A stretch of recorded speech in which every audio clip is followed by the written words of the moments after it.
7 ივნის ეწურება ვადა აბატნოვანო, როგორც ვიცი, გირაოს გადახდის ნიკა გვარამიას და ის არაპირებს ამ გირაოს გადახდას. მაგრამ ამის მიუხედავად ეს შეიძლება ითქვას, რომ ივანიშვილი მაინც უშვებს შეცდომებს, იმდენად ეჩქარება ამ ხალხის დაჭერა. მიშამ შულდაძეს ჰქონდა ფრაზა შეიძლება სხვა ვითარებაში სასაცილო, მაგრამ აღწერს რეალობას. დაჭერამდე დაიჭირეს ნიკა მელიაო, მართლა ასე მოხდა. მოიტაცეს. ხო, მოიტაცეს, უნდა დაეჭირათ მეორე დღეს და დაჭერამდე დაიჭირეს, ანუ გაიტაცეს კი ბატონო.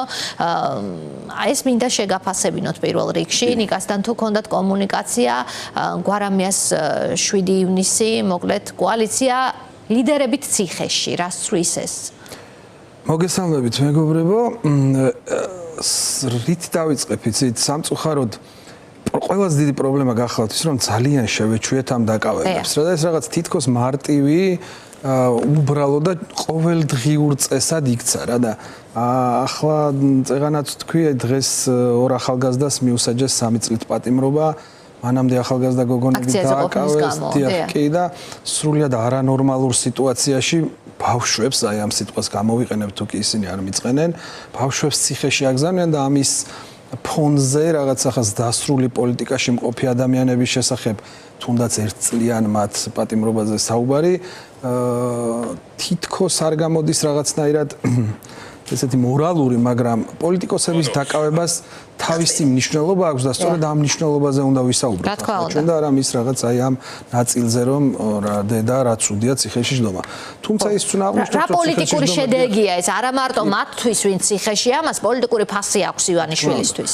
პირველი და მნიშვნელოვანი მე ამით მინდა დავიწყო და არ მინდა რაღაც ტრაფარეტული გამოჩნდეს, თუმცა ეს მე ისტორიკოსი ვარ და აი ისტორიასაც რო ჩავხედოთ, თუ კი ჩვენ ვაღიარებ და ეს ნამდვილად ასეა, ახლა არის საქართველოში რუსეთის გაგრძელება, ბიზინა ივანიშვილიდან რუსული რეჟიმი, ხშირ შემთხვევაში და უმეტეს შემთხვევაში რეჟიმის წინააღმდეგ ბრძოლა ეს ციხეზე გადიოდა ყოველთვის და რატომ შეიცვლება ახლა მით უმეტეს, როდესაც პუტინი შეიძლება ჩავთვალოთ ერთ-ერთ როგორც საკუთარ თავს უნდა რომ უყურებდეს მსოფლიო ერთ-ერთ მნიშვნელოვან რაღაცა ფიგურად რუსეთში, ხო, რუსეთის ისტორიაში.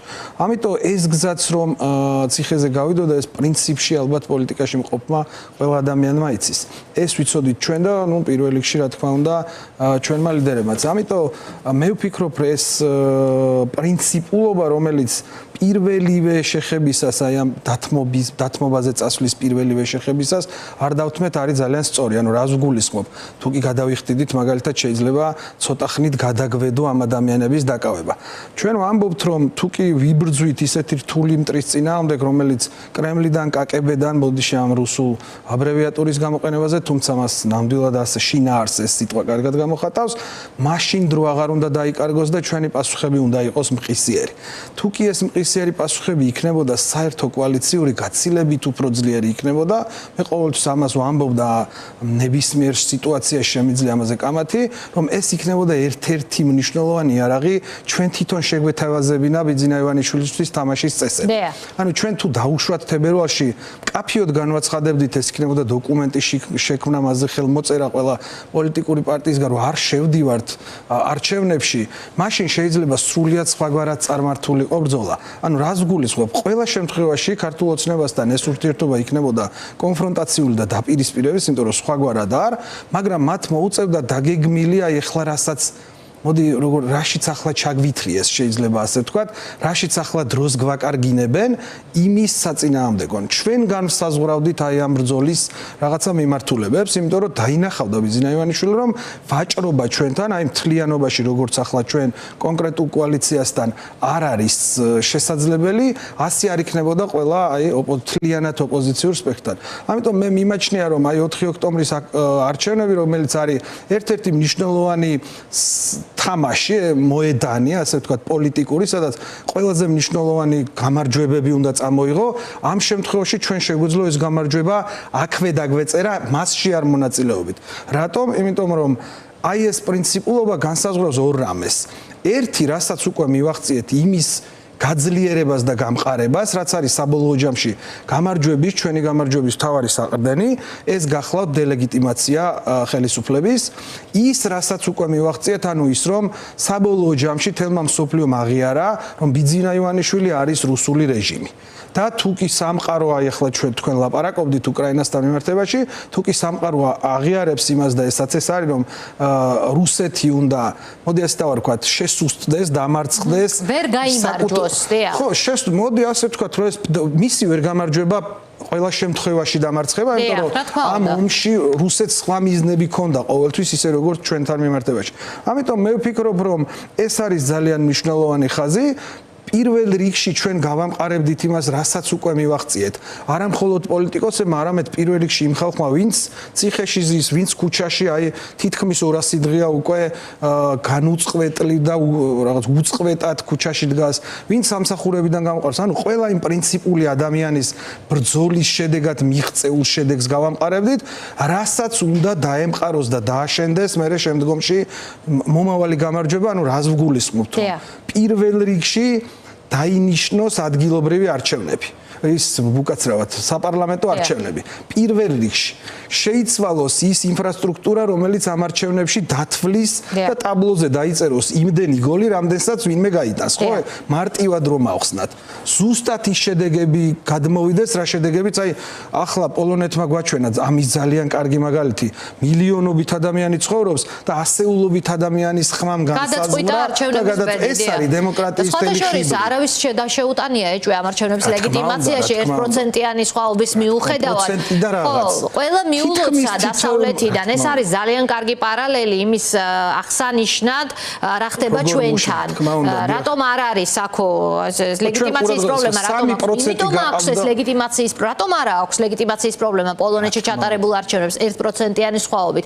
ეს არის მარტივი პასუხი იმაზე, ხომ? რომ არჩევნები თუ ჩატარდა სამართლიანი წესებით და სამართლიანი შედეგებით დაითვალა, ამ შემთხვევაში 1%-იანი სხვაობასაც არავინ ედავება. მილიონობით იქ რაოდენობა ხმამურჩეველთა რაოდენობათან ძალიან მაღალი იყო და ამ რაოდენობაში მართლა ასეულობით ადამიანის ხმამ გადაწყვეტა. ეს არის დემოკრატია. ეს პარალელი რომ გავალოთ, კი ბატონო, ქართულ ოცნებასთან და მათი ლეგიტიმაციის კრიზისთან, ეს რა პარალელია და რამდენად რაც დრო გადის, ვისზე მუშაობს ეს დრო, იმიტომ რომ არის მოსაზრება, რომ ოცნებაზე მუშაობს ეს დრო. მე ამას ასე არ ვხედავ და ეს ასე არ არის. პირიქით ჩვენ ნათლად ვხედავთ, რომ ყოველი მომდევნო დღე ქართული ოცნების უფრო პანიკაში ყოფნისა და იცით შეიძლება ესეც ცოტა ისე ჩამითვალონ თითქოს ზედმეტად რაღაც მინდა ამ უტრირება აი ამ ყოფის, მაგრამ ეს მიმდინარე პროცესიც მათ შორის რაღაცა ადამიანების საქართველოსდან გას ბაჩიაშვილის გულისხმობ, მერე მათი უკან დაბრუნების, მერე ამის საფუძველზე ქართულ ოცნებაში მიმდინარე ეს რეორგანიზაცია, მათ შორის ჩვენების დაჭერაც მე არ მგონია რომ ისინი ძალიან ბედნიერები არიან ახლა რომ უწევთ ერთი კოალიციის სამი ლიდერის დაკავება, უბრალოდ მეტი გზა არ აქვთ. იმიტომ რომ მათ ისეთი თამაში წამოიწყეს აი ამ ბინძური, არაკანონიერი და არაკონსტიტუციური წულუკიანის ეგრეთ წოდებული საპარლამენტო კომისიის საფუძველზე რომ მეტი გზა არ დარჩათ. ამიტომაც მგონია რომ პრინციპულობას ძალიან დიდი მნიშვნელობა აქვს. ნახეთ, მათი წამოწყებული შეტევა, კონტრშეტევად ვაქციეთ ამ ქმედებით და ჩანასახშივე პრობლემა შეექმნათ. ახლა მოუწევთ რაღაც გადაწყვეტილებების მიღება. ნუ ამ დაკავებების საფუძველზე ძალიან რთულია. მეგობრებო, აი თუ კი დღეს თქვენ ნახეთ უკვე კობახიძემ დაიწყო იმაზე საუბარი ამ წარადგინა რა უნდა გააკეთონ იმისთვის რომ ევროკავშირთან რაღაცნაირად დაალაგდეს და იქ ჩამოთვლილია უამრავი მათი მიმოსვლა. ანუ ამ ადამიანებისთვის დასავლეთში დელეგიტიმაცია პრობლემაა. ეს ასე რომ ამბობენ რომ ეს არის, რა თქმა უნდა, რაც არ უნდა უნდოდეთ რომ ეს რაღაცა დასრულდეს საქართველოში დემოკრატია, მეორე მხრივ მათ არ აწყობთ ბოლომდე დასავლეთთან ურთიერთობების დასრულება. ამიტომაც აფრიალებენ ფოტოებს, ვინმე თუ გამოეხმაურან ხელი ჩამოართვა, ჩამონათვალში ჩაწერეს ხელი მოუთათუნა, მერე პროპაგანდა ამას რომის პაპის ამბების კი ჩაწერეს, იმიტომ რომ რაოდენობრივად მარტო უნგრეთი არ ყოფილიყო ჩამონათვალში. ლეგიტიმაციის პრობლემა რომ აქვს ეს მედიასთან ურთიერთობაში ძალიან მარტივად ეთყობათ, მაღიარე და გეიპასუხებ შეკითხვაზე ჟურნალისტებს ამ კითხვით მიმართავენ ხოლმე და ხო ეს არის მათი პრობლემა და დროში გაწმეს ვიკითხე ზუსტად, დრო მოუგვარებს მათ ამ პრობლემას თუ პირიქით. იცით რა, მე ამ დროს ორ ნაწილად გავყოფთ ისევ და 4 ოქტომბერი აქაც მნიშვნელოვანი თარიღია და იმიტომ რომ ადგილობრივი თვითმმართველობის არჩევნებს გულისხმობთ. რატომ იცით, ეს ამ არჩევნებმა კიდევ უნდა გაამყაროს, კიდევ ერთხელ გავიმეორებ, ის რასაც უკვე ჩვენ მივახციეთ, გულისხმობ როგორც შიგნით საქართველოს ფარგლებში, ისე ფარგლებს გარეთ. ანუ გაამყაროს უნდა რომ ლეგიტიმაცია არ აქვს. დიახ, რომ ლეგიტიმაცია არ აქვს. ეს არის მე დარჩებიან როგორ თქვა თამაში ვალდებული იქნებიან რომ სხვა თამაშის წესები შემოგთავაზონ და მათ შორის შეიძლება მოუწიოთ იმაზე უფრო მალე საპარლამენტო არჩევნების დანიშვნა და ეს ალტერნატიული რაღაცა ინფრასტრუქტურის შექმნა სადაც მე ნორმალური შედეგები დაიწერება ანუ ის რაც პოლონეთში მოხდა დაუშვათ შევადაროთ ასე ну დემოკრატიული თამაშის წესების დადგენა იმიტომ რომ სხვა გზა აღარ უნდა დაუყო ეს რა პირობებში მოხდება თუ ბოიკოტი იქნება ერთიანი რა თქმა უნდა ბოიკოტი არის ამას ალტერნატივა არ აქვს. ახლა ჩვენი ოპონენტები ამბობენ თუ რა ვიცი ჩვენი ოპონენტებიც მათ შორის და ჩვენი პარტნიორებიც სხვა კოალიციებიდან რომ დავსხდეთ რა. ჩვენ ძალიან მკაფიოდ ვამბობთ, რა ვიცი, არჩევნების დასრულებიდან რომ ოქტომბრის არჩევნების შესვლა არ შეიძლება. მით უმეტეს თუ კი ჩვენ გადავდგით ის ნაბიჯები ყველამ ერთად რომ არ შევედით პარლამენტში, მე არ ავიღეთ ის თანხები და ასე შემდეგ რა ნაბიჯებიცა ეს გადაიდგა, ამის ლოგიკური გაგრძელება ახლა არის გაგრძელება ამ არაღიარების პოლიტიკის და ზეწოლა ეს გვაქვს ჩვენ ოპოზიციურ პარტიებს დარჩენილი, ასე ვთქვათ, ყველაზე მნიშვნელოვანი იარაღი, რომელიც ზეწოლას მოახდენს ქართულ ოცნებაზე. ეს არ უნდა გავფანდოთ. ხოლო რაც შეეხება იმას, რომ დავსხდეთ და ვისაუბროთ, ესეც არ მიმაჩნია, თითქოს ისე ჩანს, რომ რა არის აქ. არა, მყისიერი უნდა იყოს ეს გადაწყვეტილი, იმიტომ რომ დრო არ დავკარგოთ. ახლა ოქტომბრამდე წინ აგვისტო მოდის. ამ ეს ზაფხული არ უნდა დაიკარგოს სრულიად არაფრის მომცემ საუბრებში, იმიტომ რომ რა არის აქ სალაპარაკო. რაზე ვლაპარაკობთ? სად უნდა მივიღოთ მონაწილეობა? იქ, სადაც იმთავითვე ვიცით, რომ გააყალბებენ. როგორ 2024 წლის არჩევნების გამყალბებელი რატო ჩაატარებს ახლა დემოკრატიულ არჩევნებს?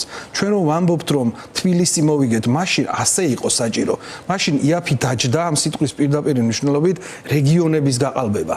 და არ ჭირდებოდათ მას საერთო ჯამის მისაღება და საერთო გამარჯვების მისაღებად თბილისში ზედმეტი პრობლემების შექმნა არ ჭირდებოდათ. ახლა სხვაგავარი რეალობაა. ეს ერთი, მეორე კითხვა, საერთოდ თბილისის მოგება რა პლუსია, ჯერ ერთი როგორ შეიძლება ვიფიქროთ, რომ რამეს დათმობს ბიძინა ივანიშვილი, რომელიც პირდაპირ ეთერში ახლა საუბრობს, რომ ისინი გაიმარჯვებენ ყველგან. ეს არის ღია განაცხადი რა რასაც დაწერს ოქტომბრის საღამოსვე. გაიფორმებს არა გამარჯვებას, არამედ თუ კი მონაწილეობას ვინმე ოპოზიციური პარტიიდან მიიღებს, შეეცდება რომ გაიფორმოს ლეგიტიმაცია.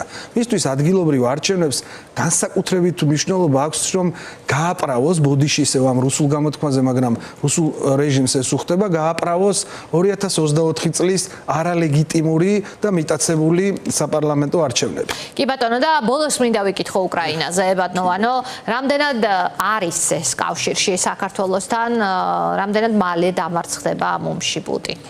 ხო, ეს რამდენად მალე დამარცხდება. გუშინდელი ოპერაცია მორალურ-პოლიტიკური თვალსაზრისით ყველა მხარე შეფასებული, ეს იყო უდაოდ ერთ-ერთი ყველაზე წარმატებული ოპერაცია. გუშინდელმა დღემ ერთი რამ აჩვენა და დღევანდელმა გამოხმაურებებმაც რას გულისხმობ გამოხმაურებებს, რომ უკრაინა როგორც რუსეთს უნდა რომ წარმოადგინოს, იმაზე უფრო ძლიერია, ვიდრე გუშინ და გუშინ წინ იყო. ანუ მათ ჩაატარეს მართლა წარმოუდგენელი ოპერაცია. პირველ რიგში რა დაანახეს, იცით, მსოფლიოსაც და მათ შორის რუსეთსაც, რომ ის არის იმდენად სუსტი, იმდენად კორუმპირებული და იმდენად ჭაობი, რომ მის სიღრმეში შეიძლება ამ ოპერაციების ჩატარება. ნახეთ რა თქოს, FSB-ს სათაო ოფისის გვერდით ჰქონდათ ოფისი.